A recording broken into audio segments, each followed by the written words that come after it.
Have you ever stopped to wonder why your heart keeps getting attached to people who can't, or won't, love you back? They appear like a spark in the dark.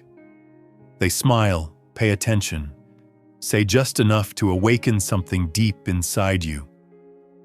For a moment, it feels real, like finally someone sees you, and just as quickly, they vanish. They grow cold. They stop replying. The warmth in their voice disappears into a fog of distance and confusion, and you're left alone once again, replaying every moment, trying to figure out what went wrong.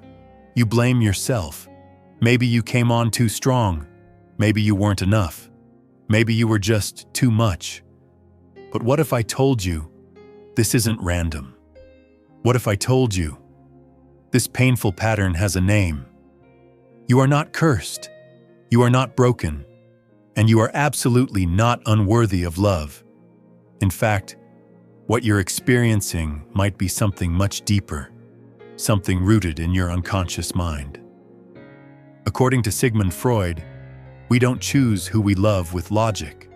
We don't make these decisions with clarity or caution. We love with our wounds. We are drawn, again and again, not to what is good for us, but to what feels familiar. Freud described this as repetition compulsion, the unconscious drive to repeat emotional experiences from our past, even if they hurt. And where does this start? Not in adulthood, not in our first heartbreak, but far earlier, in the quiet, unspoken corners of our childhood. Maybe love in your home came with conditions. Maybe you had to earn it with good behavior. Maybe affection was inconsistent, one day warm, the next withdrawn. Maybe you were told your emotions were too much.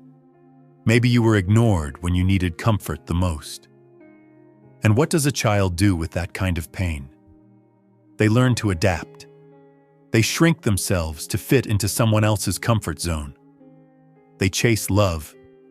They perform for approval. They become who they think they must be, just to feel worthy of care. That adaptation becomes a blueprint, an internal script you don't even realize you're following. And then, as an adult, without meaning to, you seek out people who feel like that early version of love. Not because it's healthy, not because it makes you happy, but because it feels right. Not in your mind, but in your nervous system. You don't chase the person who is emotionally available. You don't crave the one who shows up, communicates, and offers steady love.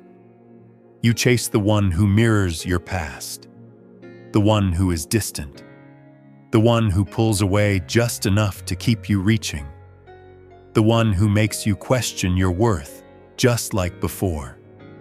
Why? Because deep down, there's a whisper that says, if I can make this person love me, then maybe I was never the problem to begin with. Freud also introduced us to the idea of projection. This happens when we see people not as they are, but as we want them to be. You meet someone who is emotionally shut off, but instead of stepping back, you start imagining a version of them that doesn't really exist. You build a story. You mistake their silence for mystery. You turn emotional unavailability into depth. You convince yourself that beneath their cold exterior is someone kind, warm, and capable of love, if only you can be enough to reach them. And that belief, that if you can unlock their heart, you'll finally feel whole, keeps you chasing. But here's the truth that many of us avoid facing. They're not mysterious. They're not emotionally layered or secretly deep. They're just unavailable, emotionally shut down, disconnected, not just from you, but from themselves. And the pain you feel? It's not proof of a soulful bond. It's your mind filling in the blanks with a fantasy. A fantasy where this person holds the key to your healing, if only they would love you back. So the question isn't, Why do they always leave? The real question is far more personal.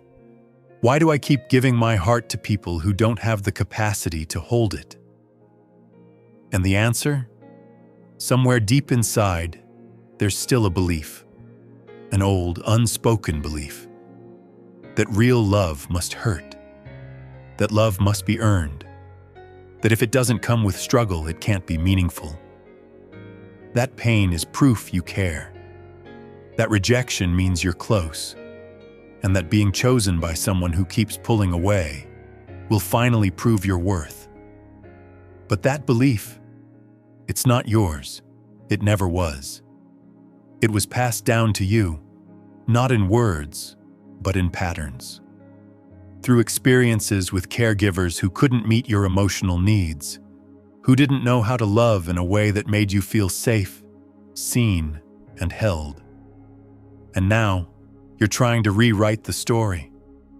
Not because you enjoy the pain, but because you're still hoping that if you get it right this time, you'll finally feel whole. But here's the hard part. Wounds don't heal by reopening them. You can't fix what hurt you by chasing after a different version of the same pain. You don't repair the past by repeating it. You only deepen the scar. Freud warned us of this. He said, "Until you make the unconscious conscious, it will rule your life unsitum, and you will call it fate." And that's what happens. We fall into the same patterns with different people. We change the names, change the faces, but the pain feels eerily familiar, like coming home to something that always ends in heartbreak. So, how do you break the cycle? You begin with awareness. You stop blaming yourself. You stop calling your empathy a flaw. You stop mistaking intensity for intimacy. You realize that what you're chasing isn't this person. It's the love you never got. It's the softness you were denied. It's the validation you still ache for. And once you see it clearly, you can begin to ask new questions. Why do I feel most alive when I'm anxious around someone? Why do I dismiss the ones who treat me with kindness? Why does peace feel dull and emotional roller coasters feel addictive? Because those answers, the ones you've been avoiding, hold the key to your freedom. And then the healing begins. Not through someone else, not through proving your worth, but through reparenting. You become the loving presence your inner child never had. You give yourself the warmth, the care, the patience that once felt out of reach. You validate your own emotions. You learn to sit in your loneliness without rushing to escape it. You learn to stay with yourself. You stop chasing people who keep running. You stop bending to be chosen. And instead, you choose you. That's when things begin to change. The old pattern loses its grip. The people who once left you spiraling lose their power. Because now, you understand. It was never about them. It was always about your heart trying to heal itself through the same kind of love that once hurt you. But you don't have to keep rewriting that chapter. You don't have to keep chasing ghosts. You can let go of love that confuses, love that disappears, love that makes you question your worth. Because now, you are writing a new story, one where love feels like safety, not survival. Where love stays, where love holds you gently. Because love, real love, was never meant to be a puzzle you had to solve. It's not a game you win after proving your worth. It's not a maze you navigate through pain. It's not something that should feel like chasing a shadow or decoding silence. True love feels like peace. It feels like quiet steadiness, like presence, like exhaling. It feels like being fully seen, not because you're trying so hard to impress, but because you're simply being. So if your heart has felt like it only knows how to break, if you've asked yourself over and over, Why do they always leave? If you keep offering the deepest parts of yourself to people who don't know how to hold them, please hear this. You are not broken. You are not too much. You are not asking for too much. You are not unlovable. You just learned, through pain, through repetition, through silence, to confuse absence with affection, to mistake distance for love, to believe that love is something that must be earned. But now, you're unlearning. And in that unlearning, there's freedom. You are discovering that you deserve a love that arrives without hesitation. A love that doesn't flinch when you open your heart. A love that doesn't disappear when you speak your truth. A love that doesn't punish you for feeling deeply. You deserve a love that listens, that stays, that sees your softness as a strength, not a weakness. That meets your vulnerability with presence, not avoidance. You deserve a love that doesn't confuse or hurt you. A love that doesn't make you question your worth. A love that feels like home, not the kind you had to survive, but the kind you create through healing.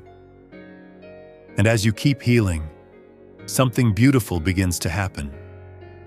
You stop craving what once harmed you. You stop chasing chaos and calling it connection. You stop bending yourself into someone else's comfort zone just to be chosen. You stop settling for love that disappears when it gets too real. Instead, you start choosing different. You start choosing peace over intensity. You start choosing kindness over confusion. You start choosing consistency over chaos. You start choosing people and situations that feel safe, warm, and real. And most importantly, you start choosing you.